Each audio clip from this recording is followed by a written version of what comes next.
जय शिव गोरक्ष। प्रिय श्रोताओं, आप सुन रहे हैं वाल्मीकि रामायण का बालकांड। इसमें आप आज सुनेंगे भाग 14। जिस समय महाराज दशरथ के छुड़ावा आंसू वापिस 1 वर्ष में घूम कर आया तो समय उस आंसू का बड़ा ही सम्मान किया गया और उस समय उन यूपों में 300 पशु बंधे हुए थे तथा महाराज दशरथ का वह उत्तम अश्व रतन भी वहीं पर बांधा गया था। महारानी कौशल्या ने वहाँ प्रोक्षण आदि के द्वारा सब ओर से उस अश्व का संस्कार करके बड़ी प्रसन्नता के साथ 3 तलवारों से उसका स्पर्श किया। उसके बाद कौशल्या ने सुस्थिर चित्त से धर्म पालन की इच्छा रखकर उस अश्व के निकट 1 रात निवास किया। तत्पश्चात होता अधर्य और उद्दाता ने राजा की पत्नी कौशल्या तथा उसकी दूसरी पत्नी सुमित्रा और तीसरी पत्नी कैकेयी, इन तीनों को उस अश्व का स्पर्श कराया। इसके बाद परम चतुर जितेंद्रिय ऋत्विक ने विधिपूर्वक आशुकंद के गुद्दे को निकालकर शास्त्रोक्त रीति से पकाया तथा उस गुद्दे की आहुति दी गई। महाराज दशरथ ने अपने पाप को दूर करने के लिए ठीक समय पर आकर विधिपूर्वक उसके धुएं की गंध को सूंघा। उस अश्वमेध यज्ञ के अंगभूत जो हवनीय पदार्थ थे उन सब को लेकर समस्त 16 ऋत्विज ब्राह्मण अग्नि में विधिवत आहुति देने लगे। अश्वमेध के अतिरिक्त अन्य यज्ञों में जो हवि दी जाती है वह पाकर की शाखाओं में रखकर दी जाती है, परंतु अश्वमेध या काविश बैंत की चटाई में रखकर देने का नियम है। कल्प सूत्रों और ब्राह्मण ग्रंथों के द्वारा अश्वमेध के 3 सवनीय दिन बताए गए हैं। उनमें से प्रथम दिन जो सवन होता है उसे चतुष्ट होम कहा गया है और द्वितीय दिवस श्राद्ध सवन को उकथ्य नाम दिया गया है तथा तीसरे दिन जिस सवन का अनुष्ठान होता है उसे अतिरात्र कहते हैं। उसमें शास्त्रीय दृष्टि से विहित बहुत से दूसरे ऋतु भी कृत कार्य भी संपन्न किए गए। ज्योतिष होम, आयुष होम यज्ञ, 2 बार अतिरात्र यज्ञ, 5वां अभिजित, 6वां विश्वजित तथा 7वें 8वें आर्तोर्याम, ये सब के सब महाकार्य माने गए हैं जो अश्वमेध के उत्तरकाल में संपादित हुए। अपने कुल की वृद्धि करने वाले महाराज दशरथ ने यज्ञ पूर्ण होने पर होता को दक्षिण रूप में अयोध्या से पूर्व दिशा का सारा राज सौंप दिया।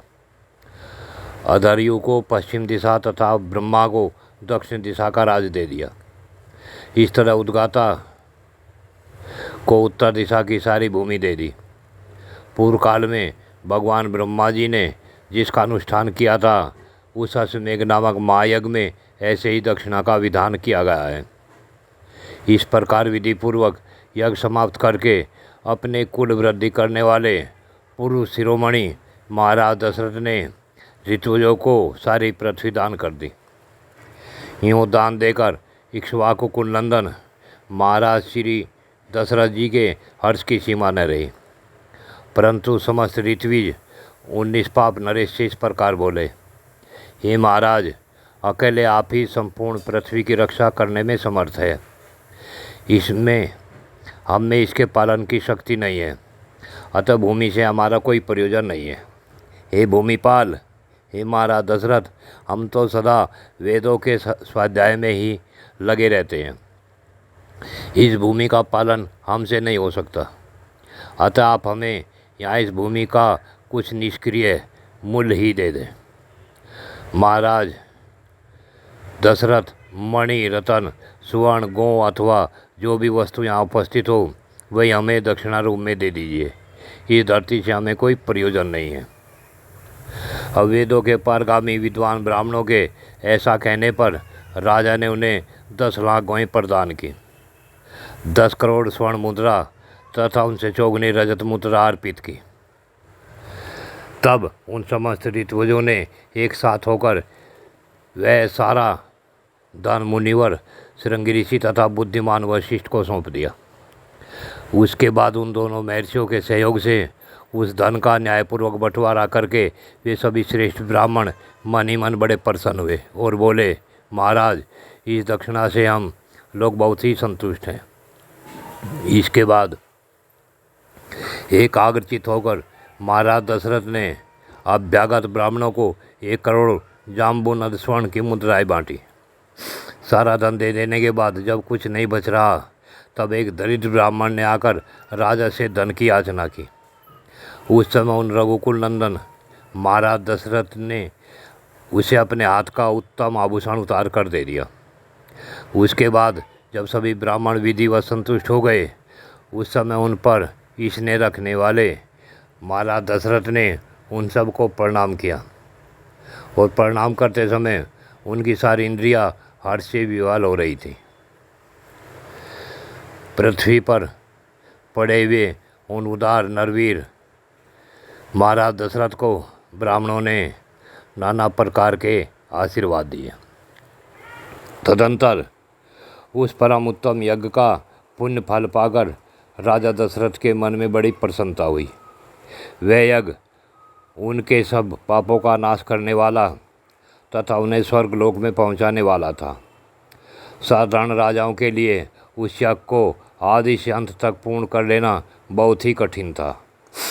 यज्ञ समाप्त होने पर महाराज दशरथ ने महर्षि श्रृंगी से कहा कि हे ऋषिवर, उत्तम व्रत का पालन करने वाले मुनीश्वर, अब जो कर्म मेरी कुल परंपरा को बढ़ाने वाला हो उसका संपादन आपको करना चाहिए। तब द्विश्रेष्ठ महर्षि श्रृंगी तथास्तु कहकर राजा से बोले, हे राजन, आपके 4 पुत्र होंगे जो इस कुल के भार को वहन करने में समर्थ होंगे। उनका यह मधुर वचन सुनकर मन और इंद्रियों को संयम में रखने वाले महाराजा दशरथ उन्हें प्रणाम करके बड़े हर्ष को प्राप्त हुए तथा उन्होंने महर्षि श्रृंगी को पुनः पुत्र प्राप्ति कराने वाले क्रम का अनुष्ठान करने के लिए प्रेरित किया। प्रिय श्रोताओं, यह भाग 14 आपने सुना। इससे आगे का भाग आप फिर सुनेंगे। जय शिव गोरख।